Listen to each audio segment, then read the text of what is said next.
संघ के राष्ट्रीय समूह तथा सीपीए भारत। तो ये शिवराज पाटिल को श्रद्धांजलि दी गई और 12 बजे तक के लिए सदन की कार्यवाही स्थगित की गई। 12 बजे के बाद सदन की कार्यवाही फिर शुरू हुई। इस समय क्या कुछ चल रहा है लोकसभा में, सीधे चलते हैं लोकसभा और देखते हैं कि क्या वहां हो रहा है। राहुल गांधी इस समय किसी मुद्दे पर बोल रहे हैं, देखते हैं क्या कुछ हो रहा है वहां। श्री किरण रिजिजू जी।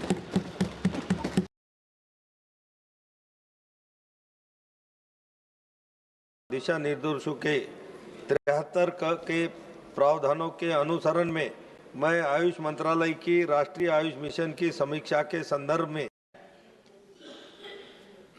for how to get rid of air pollution in our cities. We are more than happy to cooperate with the government on developing such a plan. There are not many issues these days that the government and the opposition, entire opposition can agree on, and I think it's a very good idea that we have at least one. You are rightly said, but during 0 hour, let me finish. I think so there is a time constraint. If you want to bring some resolution under any appropriate law, so speaker will allow for a debate for the, I think, let me just kindly make it brief. Let me conclude, please. So I think this is an issue where, you know, everybody says government opposition fighting all the time. This is one issue where we can show the country that we can also plan and work together to solve something that is critical.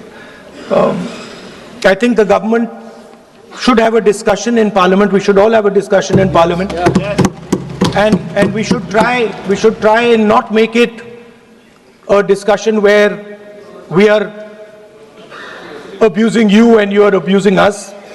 I think we should make it a discussion where we are participating, we are showing the country that on this fundamental issue there is agreement, and the best minds are going to be put into place to solve this issue. Thank you. I think it would be good if we have a discussion, detailed discussion, and then the Prime Minister puts in place a plan for each city, methodical, systematic plan on how within the next 5 or 10 years, maybe we cannot resolve the problem, but how we are going to impact the problem and make life for our people easier. Thank you, Speaker. Shri Kiran Rijiju ji. The Honorable Leader of the Opposition, Rahul Gandhi ji, has made a statement in the form of suggestion. The member of the Congress party in the Business Advisory Committee had also raised this issue, and some other parties, and from the government side also. And government from the day one had made our position very clear that on all important matters, government is ready to discuss and also to find out solutions, taking along the suggestions from all the members, including the principal opposition party led by Rahul Gandhi ji. So the matter was placed in the Business Advisory Committee as we had discussed about the election reforms, including the special intensive revision. Under the various laws, various rules, we will see how we will take up this discussion. But we will, please, the matter was brought in the BSC, so if he is responding during 0 hour, you can understand. Government is ready to discuss. No, you can understand. Government is always prepared to have discussion under any rule, but only what the point I want to make is, since the matter was brought in the BSC, we will come back and let us see how we can structure the discussion into, and then we are ready to take up this matter. Dhanyavad. I think a good idea would be that we frame the discussion not on us saying what you have not done and not on you saying what we have not done, but simply saying that what are we going to do for the people in India in the future, what are the action steps that we need to take. So I would say that it would be an interesting experiment to see if, instead of you blaming us and we blaming you, we can try and say on this one issue where we agree, there is no disagreement, where we say, listen, let us just talk about the future of the people. It is not a question of any blame game. I think so. Minister, Parliamentary Affairs Minister, you also responsible. Can kindly anybody wants to bring, so in any form of the resolution and in BSc will take decision under the leadership of Honorable Speaker. Zero. Shri Ashuddin Owaisi sir, Ashuddin Owaisi ji. बहुत शुक्रिया sir. अरे मैं आपके जरिए से हुकूमत से इस बात का मुतालबा करता हूँ से अच्छा विषय उठाया, कि कौमी अरबी और उर्दू की जामिया मुल्क के मुख्तलिफ रियासतों में कायम किया जाए। मोहतरम चेयरमैन साहब, अरबी और उर्दू महज एक ज़बान नहीं है, बल्कि ये हमारी इस मुल्क एक अजीम तहजीबी विरसा भी है। और अक़वाम मुत्तहिदा के 6 ऑफिशियल लैंग्वेजेस में अरबी को माना गया, और ये हमारे एक सॉफ्ट पावर के लिए, हमारी एक तहजीबी डिप्लोमेसी में एक बहुत बड़ा रोल अदा करता है अरब दुनिया से ताल्लुकात को फ़रोग़ देने के लिए। दूसरी तरफ चेयरमैन साहब, उर्दू हमारे आज शेड्यूल में 22 ऑफिशियल लैंग्वेजेस में उसको जगह दी गई है। ये ज़बान इस मुल्क में पैदा हुई है। इस ज़बान ने अंग्रेज़ों की आज़ादी के ख़िलाफ़।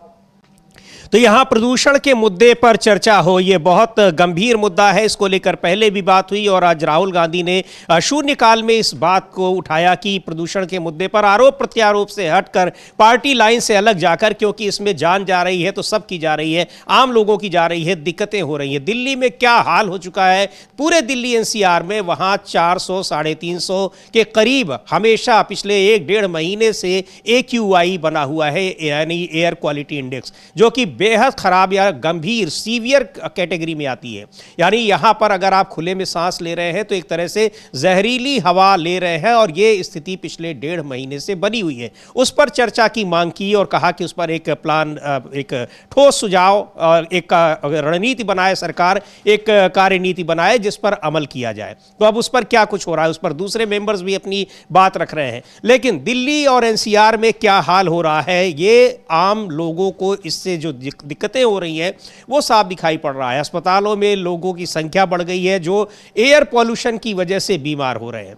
सुनते हैं दिल्ली में एक नागरिक है, स्थानीय व्यक्ति, वो क्या कह रहे हैं, इस प्रदूषण से किस तरीके से नुकसान हो रहा है और लोगों को दिक्कतें हो रही हैं। पॉल्यूशन है और फिर इनमें कोई ऐसी ज़्यादा समस्या ना, पॉल्यूशन की है बस ज़्यादा, और जो ऐसी कुछ नहीं। दिक्कतें आ रही है, आंखों में जलन, सांसों में? हाँ, इतना हो रहा है, आंखों में जलन होती है, सांस लेने में प्रॉब्लम होती है। हाँ, इसमें कम लोग आ रहे हैं आजकल, पहले कुछ ज़्यादा ही आते थे, अब तो बहुत कम आ रहे हैं। पॉल्यूशन में बहुत दिक्कत है भाई, इसमें तो आंखों में जलन है और सांस लेने में बड़ी दिक्कत है। यदि कोई सांस का आदमी बीमार हो, वो तो बेचारा घर से बाहर निकल ही नहीं सकता सर, और बीमारी पे बीमारी बढ़ती जा रही है दिन पे दिन। तो काफी परेशानी, बहुत परेशानी है। ऐसे में सरकार को ध्यान देना चाहिए। हाँ, सरकार को ध्यान देना चाहिए। अभी देखो ये गाड़ी आती है जो वैसे ही थोड़ा छिड़क के चली जाती है।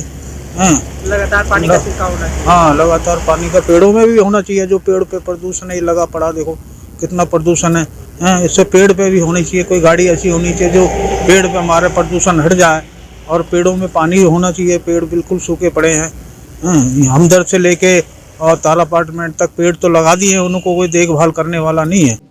तो प्रदूषण से दिल्ली एनसीआर में बुरा हाल है और उस पर चर्चा की मांग की राहुल गांधी ने, और कहा कि इस पर संसद में चर्चा हो, एक प्रॉपर योजना बने। इसको लेकर सुप्रीम कोर्ट ने भी हैरानी जताई थी कि सरकारें केवल हर साल ये जाड़े के महीने में, नवंबर दिसंबर के महीने में जब बहुत ज़्यादा इसकी दिक्कत होती है, लोगों का सांस लेना मुश्किल हो जाता है, तो चिंता जताते हैं, उसके बाद साल भर फिर सब खामोश हो जाते हैं, कुछ नहीं होता है। तो अब ये संसद में उस पर चर्चा की मांग की है। लेकिन जरूरी मुद्दों पर चर्चा से सरकार लगातार भाग रही है। प्रियंका चतुर्वेदी हैं शिवसेना की सांसद, वो कह रही हैं कि जिन मुद्दों पर वास्तव में चर्चा होनी चाहिए उनको सरकार इग्नोर करती है, उनसे भागती है और ऐसे मुद्दों को लाने की कोशिश करती है जिससे सदन का भी समय बर्बाद होता है और उससे कोई हल नहीं निकलना है, ना ही वो आम जनता के मुद्दों से जुड़ा हुआ कोई मुद्दा होता है। सुनते हैं क्या कहा है प्रियंका चतुर्वेदी ने। The Vande Mataram instead of the SIR, the pollution hazard in the country right now, and between the Indigo chaos. I think I totally agree with the sentiments of everybody in India with regards to the current challenges that the country faces were more urgent to be discussed on the floor of the House, especially when the House is in session. But it was the government which firstly through its notification had said that no member of parliament can raise slogans like Jai Hind and Vande Mataram. They realized they were left red-faced. They had to withdraw that notification and come up with a concept of 150 years of celebration of Vande Mataram. While I totally agree with the sentiment of the people across this country, but what Vande Mataram discussion ended up doing was to burst a lot of fake narratives, the disinformation, misinformation that began from 2014 through WhatsApp channels, trying to change Wikipedia pages and trying to change history. So the real facts, the real chronology of Vande Mataram and how it became to be understood as the very soul of our nation, united Indians, 1.4 billion people as of today. But at that point in time, united Indians across the length and breadth of our geography to fight against the Britishers. So the relevance of it, the importance of it, and the true history of it is something which was, I think, something that we had lost from 2014 to 2025, and it resurfaced and it was rediscussed. So it becomes important that the generations to come should know the importance of Vande Mataram and the real chronology behind it, not the versions that BJP has been spreading ever since they came to power. So I am totally in agreement that we need SIR was urgent, unemployment crisis, the air pollution, the entire other issues, the SIR issues, the Goa fire tragedy, all of them equally important, and I hope that we can extend. तो जिन मुद्दों पर चर्चा होनी चाहिए, प्रदूषण है और भी बहुत सारे मुद्दे हैं, उन पर सरकार चर्चा नहीं करती है। SIR पर चर्चा हुई भी तो SIR पर क्या जवाब दिया गृह मंत्री अमित शाह ने, जिसका कोई सवालों से कोई वास्ता नहीं था। ये आरोप लगातार लग रहे हैं और इसी को लेकर कांग्रेस पार्टी के सांसद हैं सुखदेव भगत, वो भी कह रहे हैं कि जो सवाल SIR से और चुनाव सुधार से जुड़े हुए जो मूल सवाल थे उन पर सरकार ने कोई जवाब नहीं दिया और जवाब उनका सरकार के पास था भी नहीं। इसीलिए अभी तक वो चर्चा से भी भाग रहे थे। जब मजबूरी में चर्चा करानी पड़ी तो फिर उनके पास दिखाई पड़ा कि कोई जवाब नहीं है। सुनते हैं क्या कहा सुखदेव भगत ने। देखिए, मैं समझता हूं कि लगातार जो डेट अभी बढ़ाए गए 6 राज्यों का, तो मैंने कहा हड़बड़ का काम शैतान का होता है। तो इन चीज़ों को देखते हुए सरकार को हठधर्मिता नहीं, अगर वो वाकई चुनाव सुधार चाहती है तो वो प्रॉपर वे में डिस्कशन करने के बाद चीज़ों को लाए, ना कि इसे एक प्रतिशोध या बदले लेने की भावना के रूप में ले इसे। तो इसको, इन मुद्दों को गंभीरता से लेना चाहिए, लेकिन जब चर्चा की बात भी हो रही है तब भी उस पर चर्चा नहीं हो रही है, सवालों का जवाब नहीं मिल रहा है। ना तो चुनाव आयोग सवालों का जवाब दे रहा है और ना ही संसद में जिम्मेदार मंत्री, गृह मंत्री अमित शाह सबसे वरिष्ठ मंत्री हैं, वो भी जब जवाब देने के लिए आए तो जो सवाल मूल रूप से जो पूछे गए, जो विपक्ष के नेताओं ने जो सवाल पूछे, उनके जवाब उनके भाषण में कहीं नहीं दिखाई पड़ा। तो अब ये बार बार ये चिंता जताई जा रही है, ये मुद्दा बना हुआ है कि आखिर क्यों चुनाव सुधार पर बात नहीं करना चाहती भारतीय जनता पार्टी। बिल्कुल समीर जी, ये मुद्दा बना हुआ है कि क्यों उस पर चर्चा करना नहीं चाहती। और जब अमित शाह जी बड़े दम के साथ कह रहे थे मैं आपके हर सवाल का जवाब दूंगा, तो सवालों के जवाब दिए फिर क्यों नहीं जी? भाई आपने कहा मैं अपने मन से दूंगा, अपने क्रम से दूंगा, तो अपना क्रम से ही देते, लेकिन एक भी सवाल का जवाब तो आया नहीं। तो वो सवालों के जवाब अगर नहीं आए तो ये साफ तौर पर समझा जा सकता है कि आपके पास सवालों के जवाब हैं ही नहीं, इसीलिए नहीं आए। और जो चलिए विपक्ष आपके बायकॉट करके चला गया था, तो उसके बाद अपने लोगों को सुनाने के लिए देश तो सुन रहा था। हाँ, वो तो रिकॉर्ड में आता है आपका। हाँ, तो आप कम से कम तभी बताते कि भाई आपकी आगे की योजना क्या है, किस तरीके से आप करेंगे। तो ये साफ तौर पर जो है ये देखने में आया कि ये निश्चित तौर पर जो है एक तरीके से मतलब इनके पास कुछ है नहीं, और सिर्फ बातों को का बतंगड़ बनाना और अपनी कमजोरियां छिपाने के लिए हल्ला गुल्ला मचाना, यही इस सरकार का काम रह गया। जी बिल्कुल। और ये SIR को लेकर जिस तरह से हड़बड़ी चुनाव आयोग दिखा रहा है, सरकार का उसको, जो अगर विपक्ष की बात करें तो विपक्ष के आरोपों के मुताबिक सरकार का पूरा समर्थन उसको मिल रहा है। तो अब ये भी कहा जा रहा है अमलेदु जी की राजनीतिक रूप से कुछ बड़ा होने वाला है, या फिर कोई न कोई एक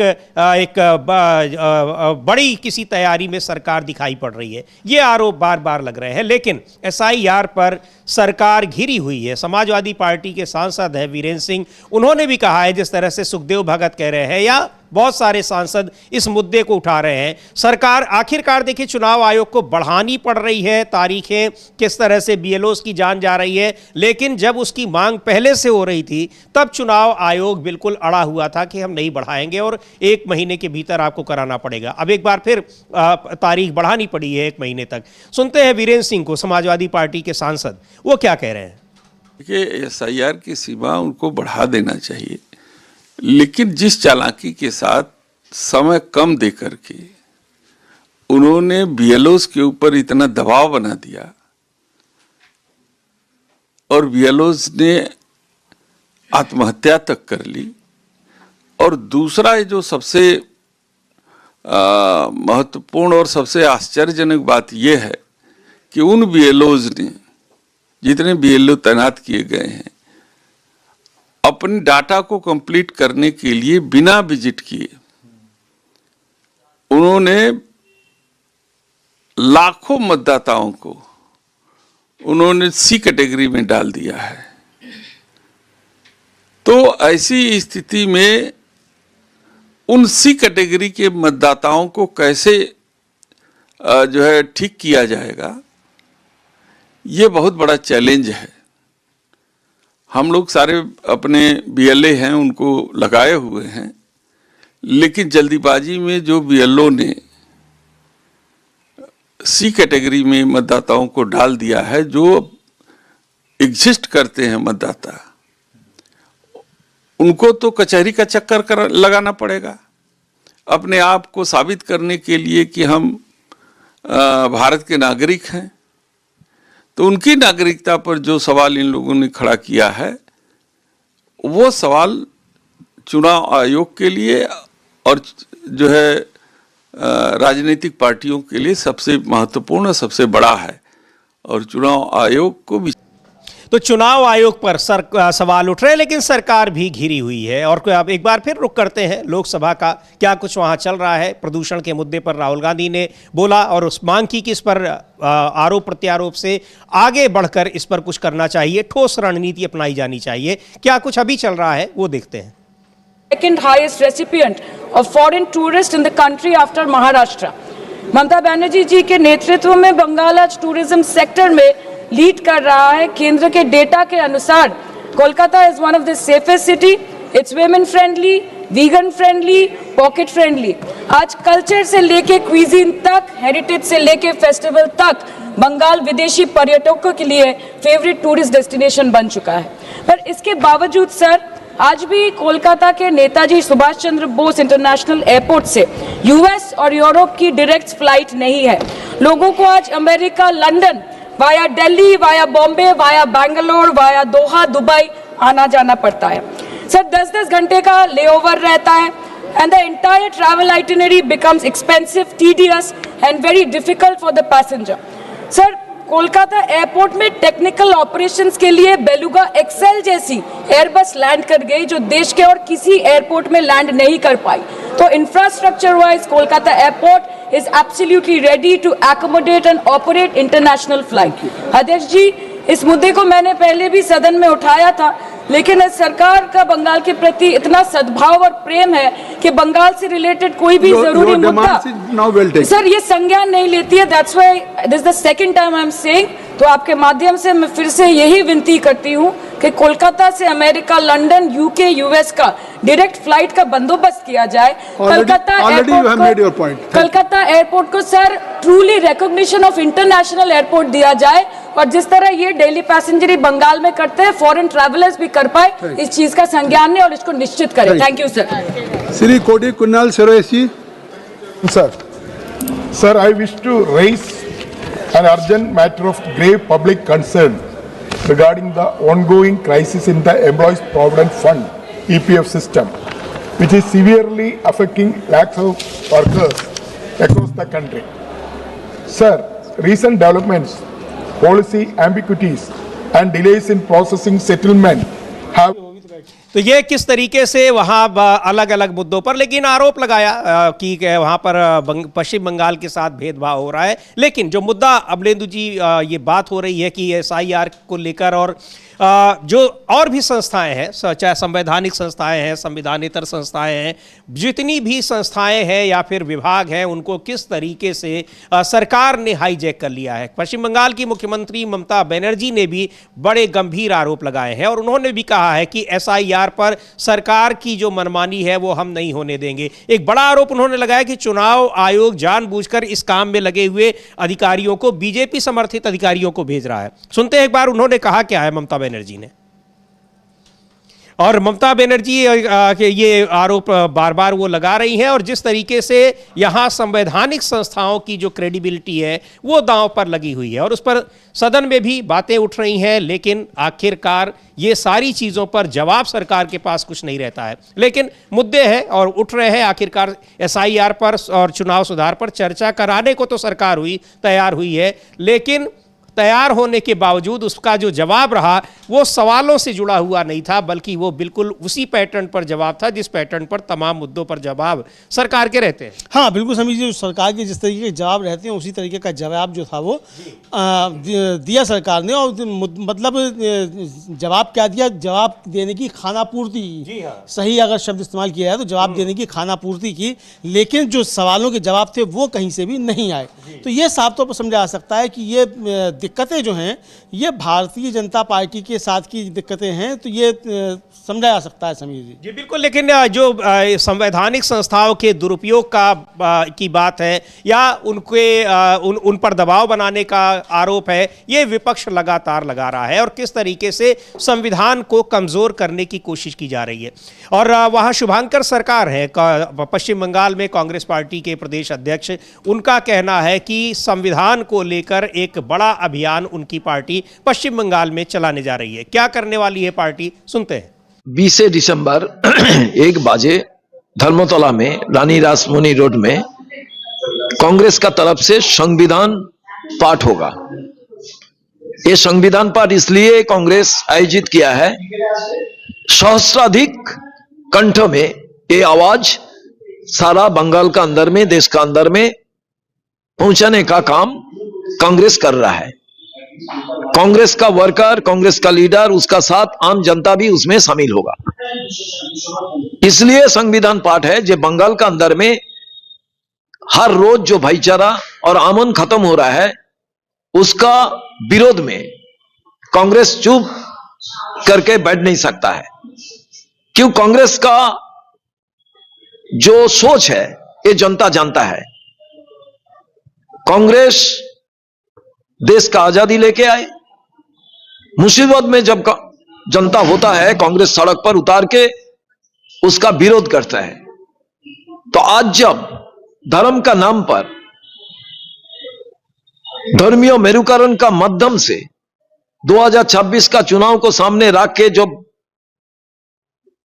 पोलराइजेशन का बात चल रहा है, कोई बोल रहा है मंदिर बनाएंगे, कोई बोल रहा है मस्जिद बनाएंगे, कोई बोल रहा है जे गीता पाठ होंगे, हो गया गीता पाठ, कोई कुरान पाठ का बात बोल रहा है।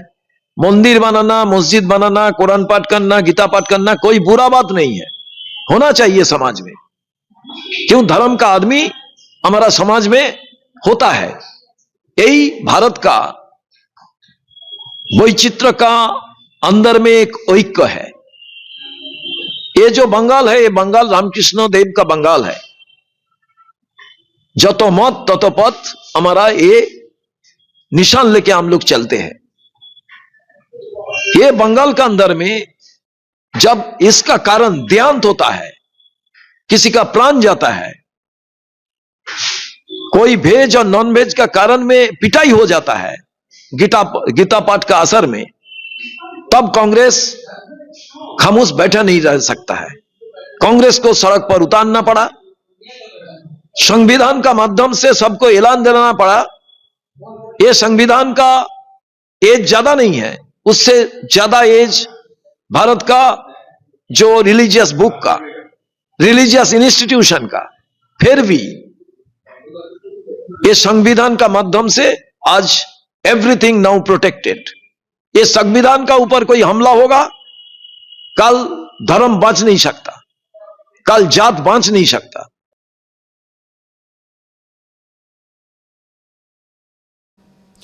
तो ये वहाँ किस तरीके से पश्चिम बंगाल में अब चूंकि राजनीतिक सरगर्मी वहाँ बढ़ रही है और वहाँ पर कोई मस्जिद बनाने की बात कर रहा है, कोई कुछ कर रहा है, तो उसी पर कह रहे हैं कि ये सारी चीज़ें अपनी जगह हैं, व्यक्तिगत चीज़ें हैं, इन पर राजनीति नहीं होनी चाहिए और कांग्रेस पार्टी संविधान बचाने के लिए वो सड़कों पर उतरेगी और 20 दिसंबर से उसकी शुरुआत हो रही है। वहाँ पर शुभंकर सरकार थे पश्चिम बंगाल प्रदेश कांग्रेस कमेटी के अध्यक्ष। उधर पश्चिम बंगाल की मुख्यमंत्री ममता बनर्जी भी संवैधानिक संस्थाओं के दुरुपयोग और उन पर किस तरह से दबाव बनाया जा रहा है केंद्र सरकार की ओर से, बीजेपी की ओर से, उसको लेकर बहुत सारे सवाल उठाए हैं। क्या कहा है ममता बनर्जी ने, सुनते हैं।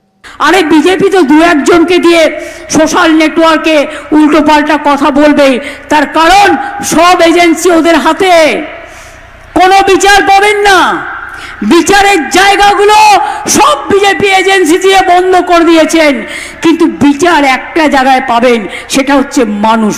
গণতন্ত্রের সবচেয়ে বড় শক্তি মানুষ, অন্য কেউ না। মানুষ নির্বাচিত করে সরকার, ইলেকশন কমিশন নয়। এখনকার ইলেকশন কমিশনের কাজ হচ্ছে, বিজেপি একটা কমপ্লেন দিয়েছে, অনেক সবার নামে কমপ্লেন দিয়েছে, মানে বিজেপি ছাড়া সবার নাম বাদ। কেন বিজেপির কমপ্লেনে কাজ হবে আমি জানতে চাইছি। এটা আমার ভদ্রতা করে জিজ্ঞাসা ইলেকশন কমিশনের কাছে। বিজেপি চিঠি দিলেই সেটা রামায়ণ মহাভারত, আর বিজেপি চিঠি দিলেই নাম কাটতে হবে। বিজেপির আইটি সেল আপনাদের ভোটার লিস্ট তৈরি করে দেবে, সেই ভোটার লিস্টে আপনারা ভোট করবেন। আপনাদের এটাই তো পরিকল্পনা, মনে রাখবেন। तो ये किस तरह से तमाम जो सरकारी एजेंसियां हैं, संवैधानिक संस्थाएं हैं, उनको बीजेपी कैसे अपने प्रभाव में ले रही है या उन पर दबाव बना रही है। उनका कहना था कि बीजेपी ने हर नेशनल एजेंसी को अपनी प्राइवेट कठपुतली बना लिया है, क्योंकि वो बांग्ला में बोल रही थी, उसका जो हम हिंदी में बताते हैं आपको, और अब वे डेमोक्रेसी को ही निगलना चाहते हैं। लेकिन वे एक सच भूल जाते हैं, आप IT सेल और बैकडोर ट्रिक्स से बिहार को मैनिपुलेट कर सकते हैं, बंगाल को नहीं। जितनी चाहे उतनी एजेंसियां ले आए, बंगाल झुकेगा नहीं। ये नादिया में एक रैली थी, उसमें उन्होंने एक तरीके से चेतावनी दी कि 2026 में पश्चिम बंगाल में विधानसभा चुनाव होने हैं और अब बीजेपी जिस तरह से तैयारी कर रही है, और कहा भी जा रहा है कि ये जो अचानक SIR 12 राज्यों में कराने की घोषणा की चुनाव आयोग ने, और चुनाव आयोग जिस हड़बड़ी में है उसके पीछे जो सबसे बड़ी वजह है वो पश्चिम बंगाल ही है। बिल्कुल समीर जी, यही कहा गया और इसको लेकर बहुत सारी बातें भी हो रही हैं। ममता बनर्जी ने साफ तौर पर कहा कि 2026 में बंगाल के लोग आखिरी फैसला सुनाएंगे और बक्सों में बीजेपी की खतरनाक साजिश को कुचल देंगे।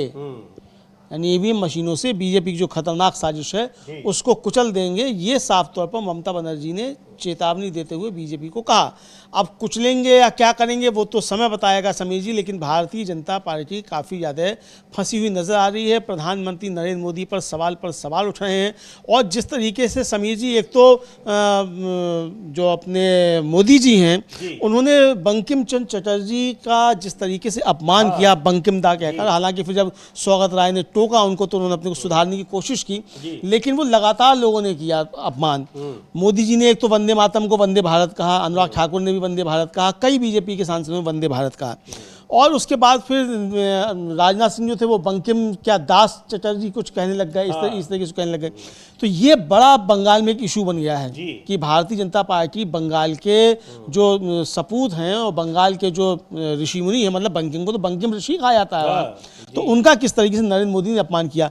रही सही कसर जो थी समीर जी, वो बीजेपी के एक सांसद हैं डॉक्टर दिनेश शर्मा, लखनऊ से आते हैं और डिप्टी चीफ मिनिस्टर भी रहे और लखनऊ के मेयर भी रहे और प्रोफेसर भी लखनऊ यूनिवर्सिटी प्रोफेसर है। पता नहीं क्या पढ़ाते थे वहाँ, चूंकि जो संसद में बोल रहे हैं उससे समझा जा सकता है क्या पढ़ाते रहे होंगे, कभी पढ़ाया भी या सिर्फ मुफ्त की तनख्वाह लेते रहे, भी बहुत सारे सवाल हो सकते हैं। पता नहीं क्या पढ़ाते थे, हमें मालूम नहीं क्या पढ़ाते थे। उन्होंने जो मातंगनी हजारा जो हैं, बहुत प्रसिद्ध क्रांतिकारी हैं बंगाल की और गांधी जी के अनुयायी थी, और उनको गांधी बूढ़ी वहाँ कहा जाता है, यानी वो बंगाल की महिला गांधी हैं, ये उनको कहा जाता, उनको उन्होंने मातंगिनी, हाजरा और हजारा जाने क्या क्या था उन्होंने सब बोल दिया। उसको लेकर तृणमूल कांग्रेस ने जो बहुत सख्त आपत्ति जताई है, उनकी क्लिप काट के जो है वो पोस्ट करते हुए, और जो लिखा है तृणमूल कांग्रेस ने, वो ट्वीट भी हम दिखा सकते हैं, और जो लिखा है वो आप ये बता सकते हैं। उसका तृणमूल कांग्रेस ने डॉक्टर दिनेश शर्मा ने जो कुछ कहा है मातंगिनी हजारा को लेकर, वो पोस्ट किया है, टैग किया है, और एक लंबा चौड़ा ट्वीट किया है कि भारतीय जनता पार्टी ने आखिरकार वो बात मान ली है जो बंगाल हमेशा से जानता था। वे हमारा इतिहास नहीं जानते, वे हमारे आइकॉन की इज्जत नहीं करते, और निश्चित रूप से हमारे शहीदों के नाम बोल नहीं सकते। उनके एमपी दिनेश शर्मा पार्लियामेंट में खड़े होकर मातंगिनी हाजरा का नाम खराब कर रहे थे, जिससे बीजेपी का बंगाल से पुराना गहरा नाता है, और वो एक शर्मनाक पल में सामने आ गया। यानी जो कुछ उन्होंने कहा जिस तरीके से, ऐसा तब होता है जब बांग्ला विरोधी बोहिरागोतो देशभक्ति के रखवाले बनने की कोशिश करते हैं। दिनेश शर्मा एक ऐसे आदमी हैं जो कभी उत्तर प्रदेश में दूसरे सबसे बड़े पद पर थे। दिखाते हैं कि पॉलिटिकल रैंक का मतलब ज्ञान या इज्जत नहीं होता। वो छतों से राष्ट्रवाद के नारे लगाते हैं, लेकिन उस महिला का नाम भी नहीं ले सकते जो तिरंगे को अपनी पूरी पॉलिटिक्स से ऊपर रखकर ब्रिटिश गोलियों का सामना कर रही थी। बंगाल की बहादुर बेटी भाजपा के लापरवाह भाषणों का शिकार बन जाती है, और फिर भी वे इस जमीन पर राज करने की उम्मीद करते हैं। बंगाल जोर देकर और साफ साफ कहता है, बोहिरागोटो जो हमारे शहीदों के नाम भी नहीं बोल सकते, उन्हें हम देशभक्ति पर लेक्चर देने का कोई हक नहीं है। यानी जो बाहरी लोग हैं इनको नहीं कह रहे। लेकिन ये बड़ी हैरानी की बात है अमलेंदु जी की जो पश्चिम बंगाल बीजेपी के तमाम जो सांसद हैं, विधायक हैं, नेता हैं, वो उन लोगों को इस पर कोई आपत्ति नहीं होती, या फिर उन्हें डर है कि उनकी पार्टी उनको निकाल बाहर करेगी, या ये एक चीज़ है। चूंकि वो अगर जब वहाँ बंगाली अस्मिता की बात आती है तो बिल्कुल खामोश दिखाई पड़ते हैं। हाँ, बिल्कुल बंगाली अस्मिता की खामोश दिखाई पड़ते हैं। और दूसरी बात समझिए एक और भी है कि भाई जब बंगाल के मसले पर आप चर्चा कराना चाह रहे हैं तो काहे आप दिनेश शर्मा से बुलवा रहे हैं? क्या बंगाल का सांसद आपको कोई नहीं मिला? भाई तो कम से कम ये गलतियां तो नहीं होती। बिल्कुल। अब ये आपका जो बंगाल के प्रति रवैया वो सामने खुलकर आ गया। यानी अभी भी आप यहाँ दिनेश शर्मा को आप आगे रखकर ये बताना चाहते हैं कि आप बंगाल विजय किस तरीके से करना चाहते हैं, और बंगाल के नायकों के आप नाम खराब करना चाहते हैं, आप उनका अपमान करना चाहते हैं, आप बंकिम बाबू का नाम खराब करना चाहते हैं, आप गुरुदेव रवींद्रनाथ टैगोर पर सवाल उठा रहे हैं। तो आप गुरुदेव रवींद्रनाथ टैगोर पर सवाल उठाएंगे, और पिछले चुनाव में दाढ़ी बढ़ाकर गुरुदेव की आप जो है उन्हीं के नाम पे वोट ले रहे थे, उन्हीं के नाम पे वोट ले रहे थे। तो ये आप किस तरीके से कर सकते हो? तो ये आपका बंगाल से नाता रिश्ता जो समझ में आ गया। और बंगाल जो है समीर जी अपनी संस्कृति के प्रति बहुत ज्यादा जो है वो सजग है, और बहुत ज़्यादा वो अपने संस्कृति से प्यार करते हैं। और खुद हम लोगों ने चर्चा भी की थी कि बंकिम चंद्र चटर्जी ने जो लिखा वंदे मातरम, उस पूरे आनंद मठ में जिसका अनुवाद उन्होंने किया था, नरेश चंद्र सेन गुप्ता अंग्रेजी में अनुवाद किया, उन्होंने उसमें लिखा भी है कि मैं देख के हैरान रह गया कि उन्होंने पूरी जगह बंगला राष्ट्रवाद की बात की है, कहीं भी भारतीय राष्ट्रवाद नहीं है। तो यानी बंकिम बाबू भी जिनके वंदे मातरम पर आप बहस कर रहे हैं, वो भी बांग्ला राष्ट्रवाद से बाहर नहीं जा पाए, और आप उसी बांग्ला राष्ट्रवाद को बंगाल की धरती पर जाकर चुनौती देने की कोशिश कर रहे हैं। तो गुजराती बंगाली अस्मिता को चुनौती देंगे। तो यही ममता बनर्जी कह रही हैं, यही जो तृणमूल कांग्रेस कह रही है कि आप बिहार में मैनिपुलेट कर सकते हैं लेकिन बंगाल में नहीं कर सकते, क्योंकि बंगाल अपनी अस्मिता के प्रति बहुत ज्यादा सजग है। बिल्कुल। और इसको लेकर वंदे मातरम पर चर्चा को तो बहुत उत्सुक रही भारतीय जनता पार्टी, चर्चा करा भी ली, लेकिन उस चर्चा के बाद जिस तरह से चौतरफा गिरी हुई है उसको अब समझ में आ रहा है कि आखिर हमने इस पर चर्चा कराई ही क्यों। चर्चा की मांग तो हो रही थी चुनाव सुधार, SIR और वोट चोरी पर, लेकिन बीजेपी को था कि वो अपने मुद्दे पर भी चर्चा कराएगी, और आखिरकार घिरी। और कल जब राज्यसभा में इस पर चर्चा हो रही थी तो जयराम रमेश ने वंदे मातरम को लेकर बीजेपी और RSS को किस तरह से घेरा, इतिहास के तमाम पन्नों को उन्होंने दिखाया कि क्या कुछ लिखा है, और इस RSS जैसे संगठन और बीजेपी के जो पितृ संगठन है उनका क्या रोल रहा है। एक बार सुनते हैं जयराम रमेश को, क्या कहा उन्होंने राज्यसभा में, और इसी तरीके से लोकसभा में भी बहुत सारी बहस हुई, और आखिरकार RSS को बहुत बुरी तरीके से घेरा गया लोकसभा में, चूंकि उसका कोई रोल था नहीं, और किस तरह से उनका स्वाधीनता आंदोलन हो, चाहे वो वंदे मातरम हो, हिंदू महासभाएं और RSS, इन सब की अपनी क्या भूमिका थी उसको लेकर। और यानी ये भी अब आरोप लग रहे हैं कि क्या जानबूझकर आरएसएस की स्वतंत्रता आंदोलन में भूमिका की चर्चा कराना चाहती थी बीजेपी या उसके शीर्ष नेता? बहुत सारे सवाल हैं, लेकिन सुनते हैं कि जयराम रमेश ने क्या कुछ कहा आरएसएस को लेकर और वंदे मातरम को लेकर। सर, तुष्टीकरण तुष्टीकरण तुष्टीकरण, गृह मंत्री और मेरे बाद हमारे लीडर ऑफ द हाउस, फर्क यही है गृह मंत्री और लीडर ऑफ द हाउस में कि गृह मंत्री अपने चेहरे पर नाराजगी दिखाते हैं तुष्टीकरण जब कहते हैं, पर लीडर ऑफ द हाउस हंस के तुष्टीकरण कहेंगे।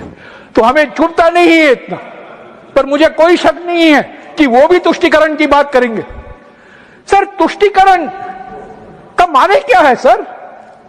जब श्यामा प्रसाद मुखर्जी AK फजलुल हक के साथ कोalition गवर्नमेंट का एक अंग बनते हैं, वही फजलुल हक जो 23 मार्च 1940 को पाकिस्तान रेजोल्यूशन मूव करता है लाहौर में, वो तुष्टीकरण नहीं है। वही श्यामा प्रसाद मुखर्जी जिसके कहने पर हिंदू महासभा सिंध और नॉर्थ वेस्ट फ्रंटियर प्रोविंस में मिलीजुली सरकार बनाती है, वो तुष्टीकरण नहीं है। जब 4 जून 2005 को भारत रत्न, सर 2 मिनट में सर 2 मिनट में सर 2 मिनट समाप्त करें। नहीं, सर 2 मिनट में खत्म कर रहा हूं क्योंकि समय लिमिटेड है। सर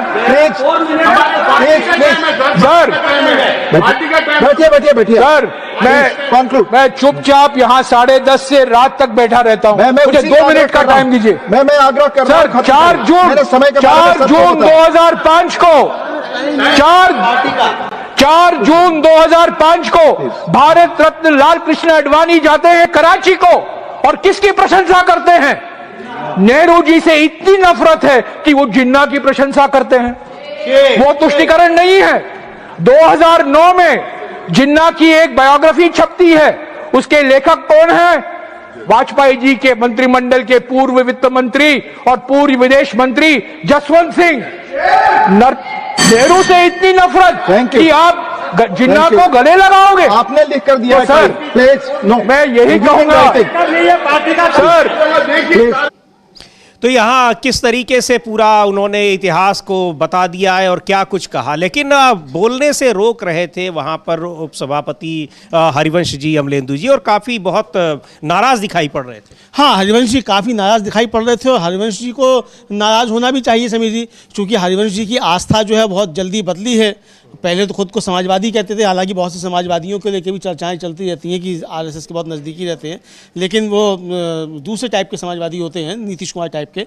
तो हालांकि आए तो नीतीश कुमार के यहाँ से ही हैं, लेकिन अब इनको आरएसएस पे क्यों इतनी हो रही है? और आपको याद होगा समीर जी, जब वो CP राधाकृष्णन के सम्मान में जो चर्चा चल रही थी, उसमें तो एक तो किस तरीके से मतलब आरएसएस से ज़्यादा बढ़कर जो थे वो खुद को स्वयंसेवक साबित करने की कोशिश कर रहे थे हरिवंश जी। तो इनकी परेशानी होना भी, मतलब ये भी जो है जगदीप धनखड़ साहब की तरह दूसरे एकलव्य जो है आरएसएस के बनना चाह रहे हैं, ये समझ में आ सकता है। बिल्कुल, लेकिन जयराम रमेश ने जिस तरीके से वहां ये बात रखी, ये पता लगा कि क्या कुछ हो रहा है और बीजेपी क्या चाहती है, किस तरह से वो तथ्यहीन बातें करती है। लेकिन जो तथ्य हैं वो तो तथ्य रहेंगे ही, वो नहीं बदल जाते हैं, आप कैसे भी उनको बदलने की कोशिश करिए। तो ये एक तरीके से इस मुद्दे पर चर्चा तो जरूर कराई भारतीय जनता पार्टी ने, लेकिन बहुत बुरी तरीके से घिरी नजर आई। और बीजेपी तो चूंकि बहुत बाद में बनी हुई पार्टी है, लेकिन सबसे ज्यादा जो हमला हुआ वो आरएसएस पे हुआ। और जो आरएसएस की जो अपनी जो उपलब्धियां हैं, आरएसएस का जो रोल रहा है, उसकी भूमिका रही है, वो सब कुछ सामने आ गई संसद में। हाँ बिल्कुल, संसद में सामने आ गई, ये साफ तौर पर देखा जा सकता है समीर जी। और जो भी उसकी भूमिका थी आरएसएस की, उस पर खूब चर्चा हो गई और पूरा देश जो है वो जान गया कि आरएसएस ने क्या क्या पाप जो थे वो आज़ादी के आंदोलन के दौरान किए थे। तो ये मोदी जी ने एक तरीके से अपनी दुश्मनी जो है वो आरएसएस से पूरी कर ली, ये चर्चा करवा कर, यही समीर जी समझा सकता है। लेकिन मृत्युंजय तिवारी हैं जो आरजेडी के प्रवक्ता हैं, वो ममता बनर्जी के बयान पर कह रहे हैं कि ममता बनर्जी बिल्कुल सही कह रही हैं, उनको भी हम लोग सुन सकते हैं। जी बिल्कुल, आरजेडी के प्रवक्ता हैं मृत्युंजय तिवारी, क्या कह रहे हैं? जो ममता बनर्जी ने कहा कि किस तरह जो तमाम संवैधानिक संस्थाएं हैं और सरकारी एजेंसियां हैं, उनका कैसे दुरुपयोग कर रही है सरकार। सुनते हैं मृत्युंजय तिवारी को। के लिए लोगों को भेज रही है। देखिए, ममता दीदी बिल्कुल ठीक कह रही हैं। बीजेपी केंद्र की सरकार जिस तरह से बिहार में जो किया वो बंगाल में भी करना चाह रही है, लेकिन अब सब पूरा विपक्ष और ममता दीदी अलर्ट हैं, सतर्क हैं, सावधान हैं। बंगाल की जनता भी सतर्क है। अब वहाँ बंगाल में इनकी दाल बीजेपी की नहीं गलने वाली है।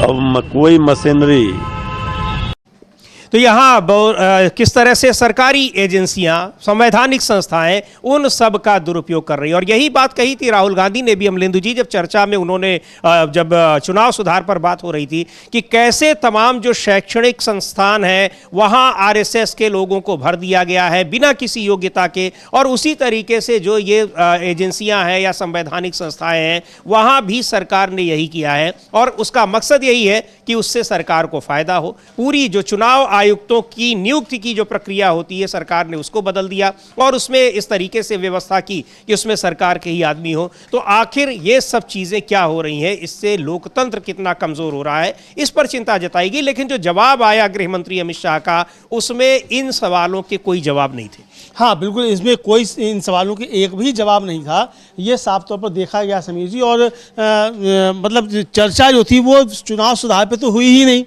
किसी भी तरीके से। तो वो जो भी था वो आरोप प्रत्यारोप, और अमित शाह जी जिस तरीके से अपनी हेकड़ी दिखाने आए थे और राहुल गांधी ने वो हेकड़ी निकाल दी। तो ये मतलब काफ़ी ज़्यादा तनाव में दिखाई दिए, बार बार अपना सिर खुजलाते हुए दिखाई दिए। वो हम लोगों ने कल दिखाया भी था किस तरीके से सिर खुजला रहे हैं। और बाद में राहुल गांधी ने बाहर निकल के कहा भी कि उनके ऊपर कोई दबाव था, बहुत ज़्यादा वो तनाव में दिखाई पड़ता था। तो दबाव क्या था, मतलब दबाव मोदी जी का रहा होगा कि कायदे से जवाब भी तुम नहीं दे पाए।